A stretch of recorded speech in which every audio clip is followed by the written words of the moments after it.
Video में हम एक चीज़ देखेंगे कि अगर हमें अपने डेटा सेट को जो है वो मल्टीपल रोज़ में आ रहा है और उसको एक कॉलम में कन्वर्ट करना है तो हम कैसे करेंगे। फॉर एग्जांपल हमारे पास एक टेबल है, ईटीएल मैपिंग टेबल, और जो है वो मल्टीपल रोज़ में डेटा दे रहा है। टारगेट टेबल, ठीक है, टारगेट कॉलम एंड और सोर्स कॉलम, इस तरह।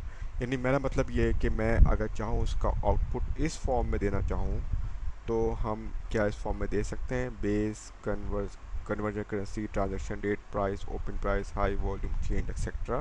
तो जिस तरह ये आ रहा है ये एक लाइन में आ जाए। जी हाँ, बिल्कुल हम दे सकते हैं। इसके लिए SQL सर्वर हमें जो फैसिलिटी देता है वो एक क्यूरी है, स्टफ़ की क्यूरी।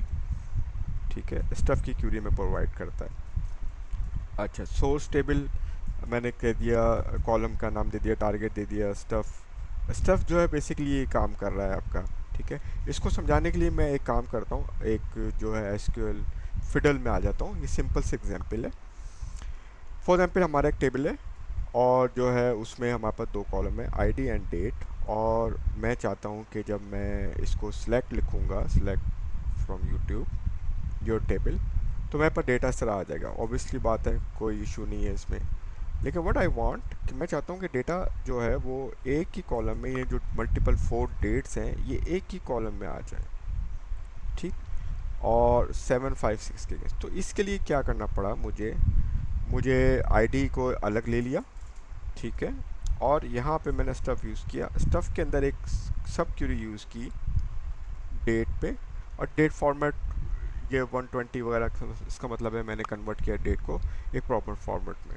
ठीक, यानी डेट उसमें, rather than taking a time part, मैंने इसको स्किप कर दिया।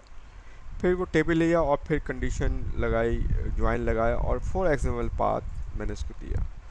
तो इसके बाद जब ये रिज़ल्ट बना तो हमारे पास सब बना। इसमें अच्छी चीज़ ये है, एसक्यूएल फिडल में मैं इसलिए आया था कि एग्जीक्यूशन प्लान देखें तो ये एक सिंपल सेलेक्ट है और टेबल को स्कैन कर रही है। बट अगर हम इसका एग्जीक्यूशन प्लान देखें तो हमें पता चलेगा कि इसने एक काफ़ी काम किया है बैकग्राउंड में। स्टफ़ क्यूरी ने जो ये टाइप सेंटेक्स है, इस क्यूरी ने काफ़ी काम किया। बैकग्राउंड में सेलेक्ट लगाया, फिर सॉर्टिंग की, फिर कंप्यूट किया, फिर लूप चला।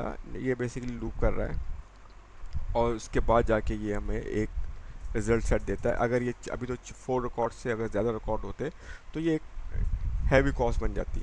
तो आई होप कि आपको ये समझ आ गया होगा कि हम इस तरह जो है स्टफ़ कमांड से हम अपने डिज़ायर रिज़ल्ट जो हैं वो डेटाबेस के लेके आ सकते हैं। जैसे कि मैं उस क्यूरी को चलाता हूँ, ठीक है, और मैं लेके आ गया ये डिज़ायर। अच्छा, मैंने ये यहाँ पे कंडीशन क्यों लगाई है, करेंसी कन्वर्जन हिस्ट्री टेबल की करेंसी क्यों लगाई है। ठीक है, वो इसलिए लगानी पड़ी मुझे कि मेरे पास एक डेटा है, डिम डेट का भी आ रहा है। ठीक है, तो मेरे पास मल्टीपल रिकॉर्ड्स आ रहे हैं, मल्टीपल। मैं चाह रहा हूँ कन्वर्जन करेंसी हिस्ट्री को ही फ़िल्टर करे वो। तो वरना अदरवाइज़ क्या होता, ये सोर्स में मेरे पास फुल डेट भी आ जाता। Let me show what I want to say. मैं कहता हूँ कंट्रोल, इसको रिमार्क्स कर देते हैं, कंट्रोल के सी रिमार्क्स, और मैं चलाता हूँ इसको।